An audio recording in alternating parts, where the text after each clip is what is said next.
As a teenager, I'm always asked these kinds of questions, like, what are you gonna do when you grow up? Or, what kind of school are you going to?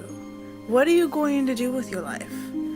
And with 7 billion people I haven't met, and hundreds of countries I haven't been to,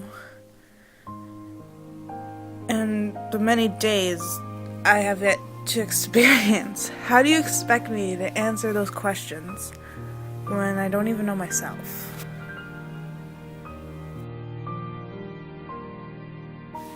When you're a kid, a fundamental question you're asked is what you want to be when you grow older. Kind of like planting a seed to grow your dreams. You acquire this free human will to be anything, do anything. You can be a ballerina, a firefighter, a doctor. I said I wanted to become a fish. I don't know why. I was just a weird kid. Mishka wabata ikwe indigenous usaksing ndonjaba and making doden. I spent my whole life on Usaksing First Nation. I grew up here. I fell in love with it, to be honest. I fell in love with sitting on the lake on a hot summer's day, blasting Bob Marley. I fell in love with running through the forest and exploring. I fell in love with my culture and the people and hearing the laughter in our language. But this place also broke my heart. I've seen my friends break each other's hearts, my family fighting.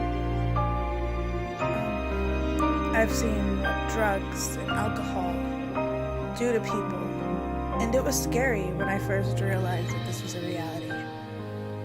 So I distanced myself when I really should have tried to help. I stopped going to powwows and dancing, which I really like to do, but I stopped, and it hurt, actually. However, I never stopped believing this place was worthwhile. I mean, you had your family and your friends and you were close, and you had this great support system, and everyone built you up and said you were going to be great. And there was always love. Despite how broken we seemed to be, we still loved. When I was 11, my uncle took his own life. I was angry and hurt, and I didn't really understand why he did it or what was going on. It was unfair. To me, you don't just get people to love you and then check out when you felt like it. At least that's how I thought back then. It's probably when I first started to lose myself. I missed him. I still miss him. But back then, I didn't really feel like it counted for anything. What's the point in loving something that can leave? So I pulled away from everyone. I wrapped myself in loneliness because I felt like that's what kept me safe. And when I was alone, all my insecurities came out. They were all I thought about, and I didn't tell anybody about this. All these thoughts, they circled around in my head 24/7. And it hurt. I really started not to like myself. I wrote and wrote, and I read and I read. I built these little worlds where I was a totally different person. Better, somehow. But I would always come back and retreat deeper into my self-hatred. At school, I was called fat and chubby and ugly and stupid. It was just basic school playground teasing, but it still really hurt.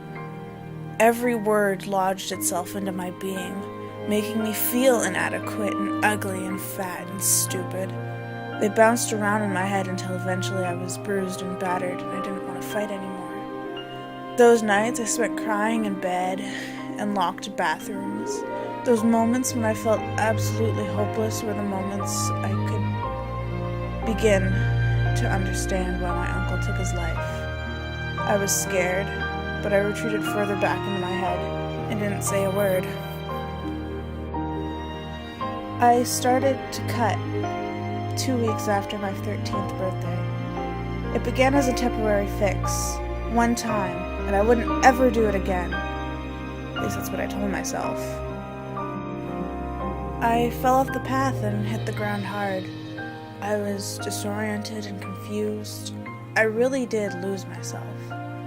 I stopped feeling passionate about things. I stopped writing and reading and going to ceremonies.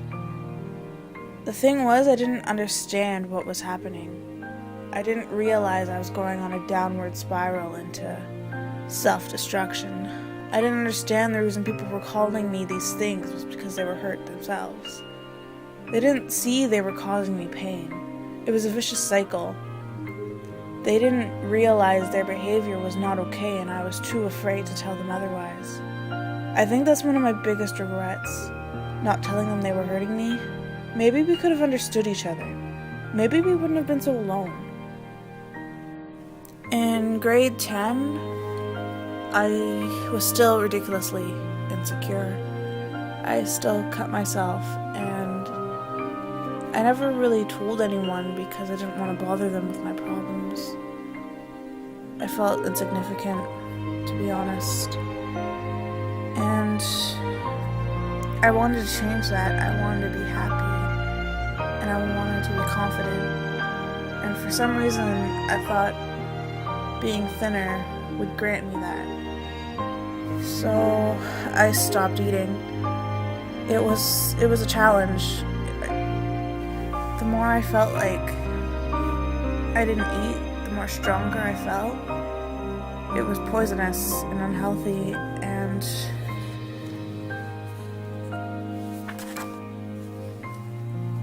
kind of twisted. When my friends and family finally found out, it really did break them. They were really hurt. And when they found out I was still cutting, it caused them a lot of pain. And honestly, that was the hardest thing ever. Seeing that I had selfishly caused the people who loved me a lot of hurt. And that was when I really truly decided I couldn't do it anymore. I couldn't let a razor decide how I felt, or the number of calories I consumed a day determine how much self-worth I had. An old friend once told me I was my own worst enemy, and he was right. But I'm fighting back now, and sometimes I lose. But I always get back up and fight some more. To the kids who feel inadequate and stupid and ugly, and who get called these awful things every day, I want you to know you're worth it, and you're important, and it does get better. It really does. I want you to find someone you trust who loves you, and there are people who love you, and I want you to talk to them. I want you to tell them your dreams and your hopes and your insecurities. I want you to realize these things and start healing, because the world would be a lot dimmer without you around.